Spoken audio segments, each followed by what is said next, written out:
اول حاجه هنشوفها مع بعض هنا فاول على لاعب الزمالك. هنشوف مع بعض هنا هتلاقي اللاعب بيستخدم اليد في ظهر لاعبي النادي الاهلي، وطبعا هنا استخدام اليد موجود والفاول سليم.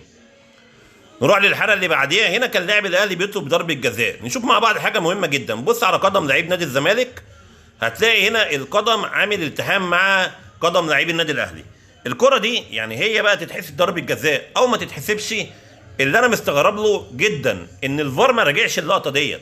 يعني هنا لاعبي النادي الاهلي وقع على الارض في التحام واضح جدا، كان لازم الفار يتدخل ويجيب الحكم يشوف الالتحام ده، وبعد كده الحكم يحسب ضربه جزاء او ما يحسبش، ده قرار الحكم. لكن هنا الالتحام موجود، لاعبي الزمالك الكوره ما لعبش عليها، الكوره بعيد عنه ولعب على قدم لاعبي النادي الاهلي، لكن القرار قرار الفار ان هو اخطا انه ما جابش الحكم يشوف اللقطه ديت. نروح للحلقه اللي بعديها. هنا برضو كان في التحام واستخدام اليد من لاعب الزمالك على مع نروح للحلقه اللي بعديها، وهنا في مخالفه على لعيب الزمالك. هنشوف مع بعض هنا هتلاقي اللاعب بيستخدم اليد مع لعيب النادي الاهلي، لكن هنا الحكم ما حسبش حاجه، وبرضو هنا قرار غريب جدا من الحكم.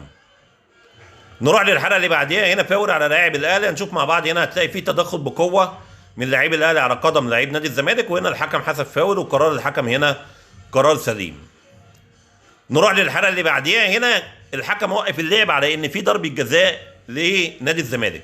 شوف مع بعض كده هتلاقي الكره جايه بجسم لعيب النادي الاهلي وبعد كده راحت على اليد، والقانون بيقول ان اهوت، والقانون طبعا كلنا عارفينه ان الكره لو جت في اي جزء من اللاعب وبعد كده راحت على اليد ما بتتحسبش مخالفه، طبعا هنا ما فيش ضربه جزاء. نروح للحلقه اللي بعديها. هنا في تدخل بقوه من لاعب الزمالك على لعيب النادي الاهلي. بص هنا خلاص الكره مش موجوده، اللاعب كمل في جسم لاعبي النادي الاهلي واستخدام اليد زي ما احنا شايفين مع بعض ودخل بقوه. هنا الحكم حسب المخالفه، بس لعبه زي دي طالما ما فيش كوره كان لازم يديله انذار، لكن هنا الحكم حسب المخالفه بدون انذار. نروح للحلقه اللي بعديها. هنا فاول على لاعب الاهلي. هنشوف مع بعض هنا هتلاقي فيه التحام بالقدم، وطبعا هنا الالتحام موجود والفاول سليم. نروح للحلقه اللي بعديها. هنا برضو في تدخل بقوه على قدم لاعبي النادي الاهلي. هنشوف مع بعض هنا طبعا هنا الالتحام موجود، وهنا الحكم حسب فاول وادى اللاعب انذار، وطبعا هنا قرار الحكم قرار سليم.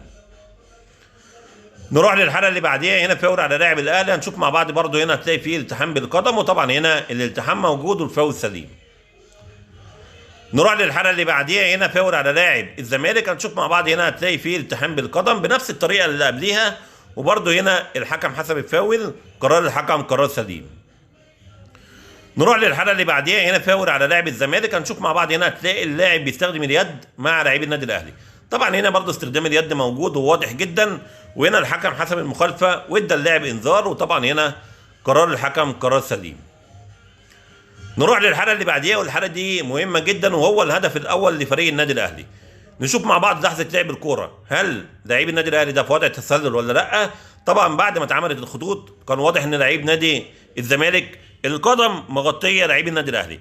اي حد بقى ممكن يقول لك لعيب النادي الاهلي اللي انا معلم عليه ده اليد على الخط الازرق، عايز اقول لك ان اليد ما تتحسبش في التسلل، لان اليد ما ينفعش تسجل منها هدف، فطبعا ما بيتحسبش عليها التسلل، وهنا الهدف سليم 100%.